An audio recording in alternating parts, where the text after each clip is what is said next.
ओम नमः सिद्धेभ्यः। ओम नमः सिद्धेभ्यः। ओम नमः सिद्धेभ्यः। ओम नमः सिद्धेभ्यः। ओम नमः सिद्धेभ्यः। ओम नमः सिद्धेभ्यः। नमो अर्हन्ताणं नमो अरिहन्तानं। नमो सिद्धाणं नमो आयर्याणं नमो सिद्धानं नमो आयर्याणं। नमो वज्रायाणं नमो वज्रायाणं। नमो लोये सौवसाहुणं। नमो लोये सौवसाहुनं। जय गुरु पंच परमेष्टि भगवान की जय। 24 तीर्थंकर भगवान की जय। चारित्र चक्रवर्ती आचार्य श्री शांति सागर जी महाराज की जय। आचार्य प्रवर श्री वीर सागर जी महाराज की जय। आचार्य प्रवर श्री शिव सागर जी महाराज की जय। गुरु नाम गुरु आचार्य श्री ज्ञान सागर जी महाराज की जय। दीक्षा प्रदाता परम उपकारी आचार्य गुरुदेव श्री विद्या सागर जी महाराज की जय। वर्तमान आचार्य श्री समय सागर जी महाराज की जय। निर्यापक श्रवण श्री नियम सागर जी महाराज की जय। अहिंसा परमो धर्म की जय। महाराज की जय। जयकारा गुरुदेव का। जय जय गुरुदेव। नमोस्तु महाराज जी, नमोस्तु।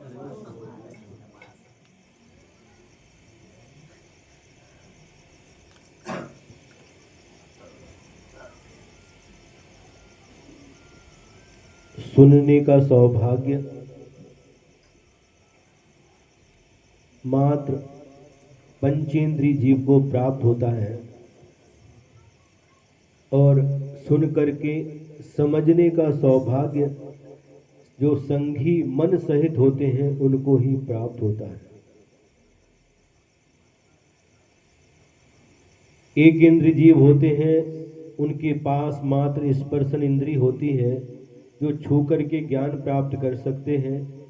दो इंद्रिय जीव के पास में स्पर्शन इंद्रिय के साथ रसना इंद्रिय रहती है, वह छू करके और चख करके ज्ञान प्राप्त कर सकते हैं।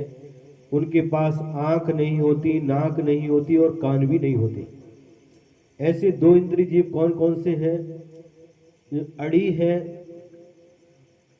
पेट में जो कीड़े पड़ते हैं जंतु, वह भी दो इंद्रिय हैं, उनके पास आंख नहीं रहती, कान नहीं रहती, नाक नहीं रहती।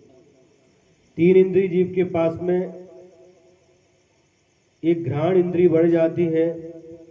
स्पर्श रसना और घ्राण यानी सूंघ करके भी ज्ञान प्राप्त कर सकते हैं। जैसे मूंगी है, मुगड़ा है, बिच्छू है, ये सब तीन इंद्रिय प्राणी हैं। इनके पास आंख नहीं होती, कान भी नहीं होते, ये देख भी नहीं सुन सकते और सुन भी नहीं सकते। चार इंद्रिय प्राणी जो मक्खी है, मच्छर है, चिल्टा है, ये उड़ने वाले छोटे छोटे जीव दिखाई देते, चार इंद्रिय रहते हैं। ये देख सकते हैं लेकिन सुन नहीं सकते। पंचेंद्रिय असंगी प्राणी होते हैं, जिनके मन नहीं होता, वो सुन तो सकते हैं लेकिन समझ नहीं सकते। और संगी पंचेंद्रिय प्राणी हम सभी कौन हैं? संगी पंचेंद्रिय प्राणी है, सुन करके समझ सकते हैं और क्या हमारे लिए अहितकारी है और क्या हितकारी है, यह समझ करके जो अहितकारी होता है उसको छोड़ करके जो हितकारी होता है उसको हम ग्रहण कर सकते हैं। यह क्षमता संगी पंचेंद्रिय जीव को प्राप्त होती है। हम सभी बहुत पुण्यवान हैं कि हमें यह मनुष्य पर्याय प्राप्त हुई है। मनुष्य पर्याय प्राप्त होने के साथ साथ हमारा जन्म भारत देश में हुआ है, जहाँ पर हमें साधु संतों का समागम प्राप्त होता रहता है। ये बहुत पुण्य की बात है, सौभाग्य की बात है। कई लोग ऐसे रहते हैं कि जिनको कभी भी साधु का समागम प्राप्त नहीं हो पाता। अमेरिका में एक व्यक्ति था और उसने जीवन में बहुत कुछ कमाया, बड़े बड़े बंगले थे, गाड़ियां थी, नौकर चाकर थे, धन दौलत सब कुछ था। और जब वह वृद्ध हो गया और मरने लगा तो उससे पूछा कि तुम्हारी कोई अंतिम इच्छा है क्या? तो उस व्यक्ति ने, साइंटिस्ट था, उसने उत्तर दिया, हाँ हमारी अंतिम इच्छा है। क्या अंतिम इच्छा है? हमारी अंतिम इच्छा है कि यहाँ से मरने के बाद जब हमारा पुनर्जन्म हो तो यह जन्म हमारा भारत में हो।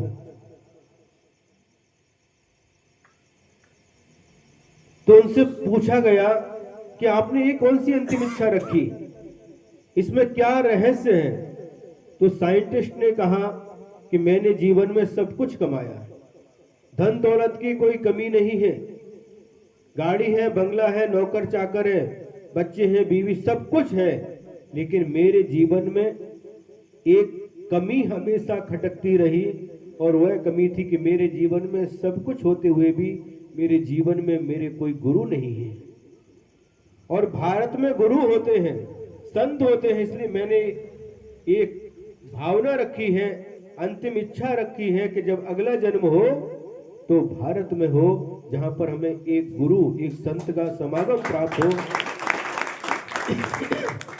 जिनके मार्गदर्शन में हम अपना जीवन यापन कर सकें, जिनके मार्गदर्शन के नीचे हम अपना जीवन उन्नत बना सकें, आत्म कल्याण कर सकें। और हमें कैसे जीना चाहिए ये कला हमें सीखने को मिल सकती है। जो भारत में जो लोग हैं उनके पास में एक कला है, उनके पास में गुरु है, सदगुरु है, उनका मार्गदर्शन है, जिसके कारण से उनका जीवन हमेशा हमेशा सही रास्ते पर चलता है। और भारत में रहते हुए कई लोग ऐसे हैं जो संत समागम से दूर रहते हैं, जिन्हें कभी संतों का समागम प्राप्त नहीं होता और शास्त्र भी जिनको पढ़ने के लिए नहीं मिलते। ऐसे लोग कई बार धर्म को छोड़ करके अधर्म के मार्ग पर चलना प्रारंभ कर देते हैं। सोचिए आप, सब कुछ होने के बाद भी वह साइंटिस्ट कह रहा है कि मुझे बस मेरा जन्म, अंतिम इच्छा यही है कि अगला जन्म मेरा भारत में हो, मुझे एक गुरु मिले और जो गुरु मुझे सही रास्ते पर चला सके। कहते हैं जिसके जीवन में गुरु नहीं उसका जीवन शुरू नहीं। जब भी हमारा जीवन आगे बढ़ेगा तो किसी न किसी गुरु की आवश्यकता होती है।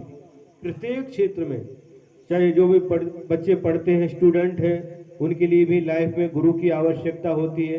वो लौकिक गुरु रहते हैं, साइंस के गुरु अलग हैं, मैथमेटिक्स के अलग हैं, केमिस्ट्री के अलग हैं, सबके अलग अलग गुरु रहते हैं। लेकिन एक गुरु जो संत रहते हैं वो ऐसे गुरु रहते हैं कि संसार से पार करने की कला सिखा देते हैं। ये गुरु मिले, इनसे कागजी ज्ञान प्राप्त हो जाता है, लेकिन संसार से पार होने की कला इनके पास में नहीं रहती। ये जीवन के निर्माण की बात बता सकते हैं। ये जो शिक्षा आपको कॉलेज में, यूनिवर्सिटी में प्राप्त होती है, इसके माध्यम से आप धन कमा सकते हैं, बंगला बना सकते हैं, गाड़ी खरीद सकते हैं, लेकिन जीवन का निर्माण कैसे होता है, सद संस्कार कैसे प्राप्त होते हैं, अच्छे संस्कार कैसे मिलते हैं, ये धन दौलत के माध्यम से कभी भी प्राप्त नहीं हो सकता। एक घटना याद आती है। एक गांव था और गांव में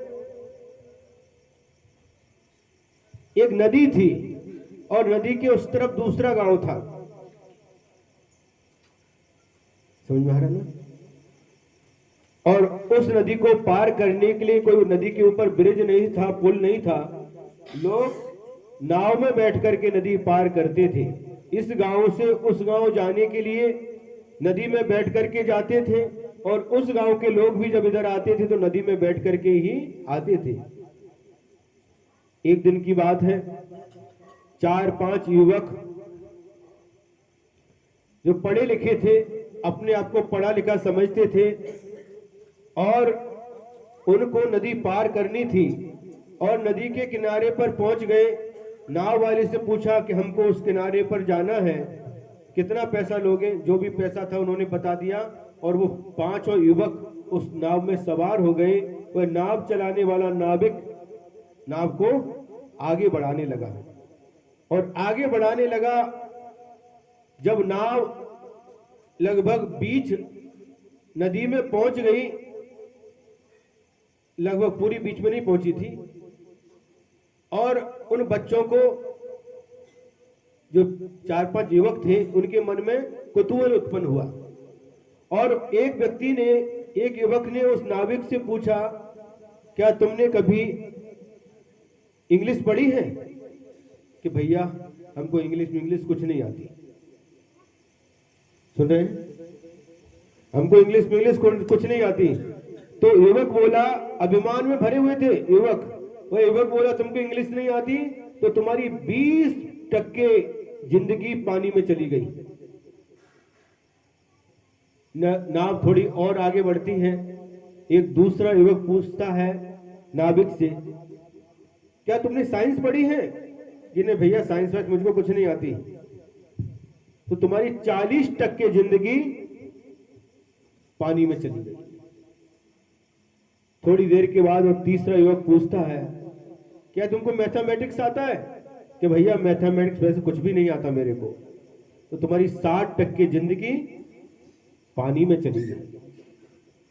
चौथा युवक पुनः पूछता है, क्या तुमने केमिस्ट्री पढ़ी है? कि नहीं भैया हमको केमिस्ट्री कुछ भी नहीं आता। तो तुम्हारी 80% जिंदगी पानी में चली गई। सुन रहे हैं? थोड़ी जब नाव बीच में पहुंच गई और तूफान आ गया, नाव डगमग करने लगी, तो नाविक ने उन युवकों से पूछा, क्या तुम लोगों ने तैरने की कला को पढ़ा है? नहीं पढ़ा है तो तुम्हारी 100% जिंदगी पानी में गई।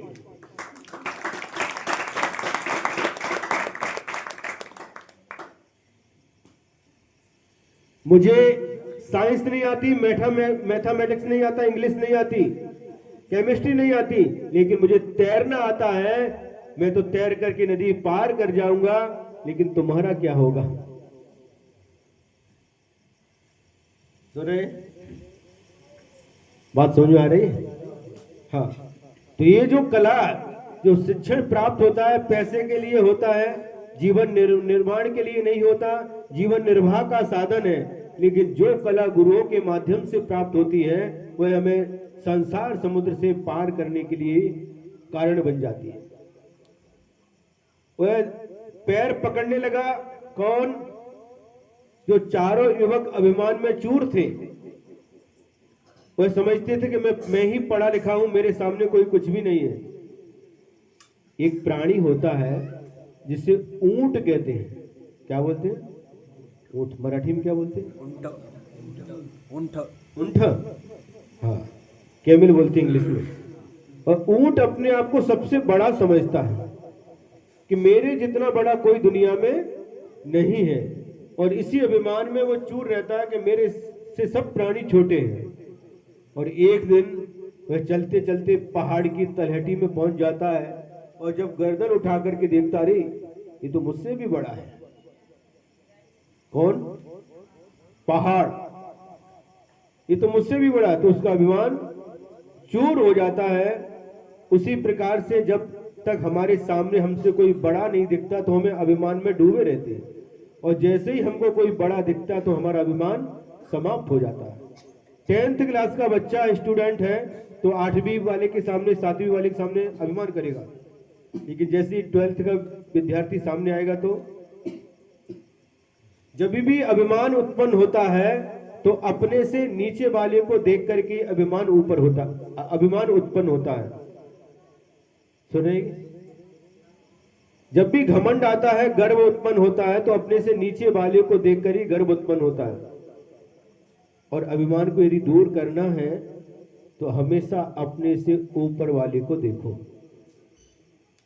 जिसके पास साइकिल है तो मोटरसाइकिल वाले की तरफ देखें। अरे हमारे पास तो साइकिल है, उनके पास तो मोटरसाइकिल है। मोटरसाइकिल वाला क्यों? 100 टके कार वाले को देखना है। तो कार वाला जब भी अभिमान उत्पन्न हो तो अपने से बड़े को देखोगे तो अभिमान खत्म हो जाएगा, और जब भी आप अपने से नीचे वाले को देखोगे तो अभिमान हो भी सकता है और नहीं भी हो सकता है? अभिमान हो ऐसी जरूरी नहीं है। कई लोग ऐसे रहते हैं, बड़े रहते हैं, लेकिन बड़े होने के बाद भी उनको अभिमान नहीं रहता, और सभी के बारे में वो विचार करते हैं, अरे जो कुछ भी मिला है ये तो पाप पुण्य का खेल है, इससे कोई बड़ा नहीं होता, इससे कोई छोटा नहीं होता।